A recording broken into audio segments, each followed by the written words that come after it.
ஈஸியான chicken 65 recipe எப்படி பண்ணலான்னு பார்த்துடலாமா? ஒரு பவுல்ல ஒரு 2 டேபிள் ஸ்பூன் அளவுக்கு காஷ்மீரி மிளகாய் தூள் நான் எடுத்திருக்கேன். அப்புறமா ஒரு 2 டேபிள் ஸ்பூன் அளவுக்கு கட்டியான தயிர் சேர்த்துக்கோங்க. தயிர் கொஞ்சம் தண்ணியா இல்லாம கெட்டியா இருக்கணும்.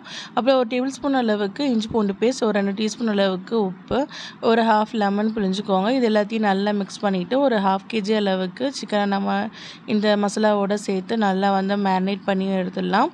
மினிமம் 20 மினிட்ஸ் நல்லா மேரினேட் ஆகணும். அப்புறமா கடாயில நம்ம எண்ணெய் சேர்த்துட்டு நல்லா ஹை ஃப்ளேம்லேயே நம்ம பொரிக்கும் பொழுது சிக்கன் நமக்கு சீக்கிரமாக குக் ஆயிரும். நமக்கு ரொம்ப நேரம் நின்று ஃப்ரை பண்ணுற மாதிரியே நமக்கு இருக்காது. ஒரு சைடு நல்லா குக் ஆனதுக்கப்புறமா நம்ம மறு சைடு நம்ம திருப்பி போட்டுக்கலாம். நம்ம ஒரே ஃப்ளேமில் வச்சு நம்ம பொரிக்கும் பொழுது நமக்கு சீக்கிரமாக பொரிஞ்சு வந்துடும். நல்லா கட்டியான தயிர் சேர்க்கும் பொழுது நமக்கு மசாலாவோட நல்லா பிளெண்ட் ஆகி நமக்கு தண்ணி விடாமல் இருக்கும். அவ்வளோதான், ஒரு சூப்பரான சிக்கன் 65 ரெடி. கண்டிப்பாக அந்த ரெசிபியை ட்ரை பண்ணி பாருங்கள். பிடிச்சிருந்தா லைக், ஷேர், சேவ் பண்ணிட்டு என் பேஜை ஃபாலோ பண்ணிக்கோங்க.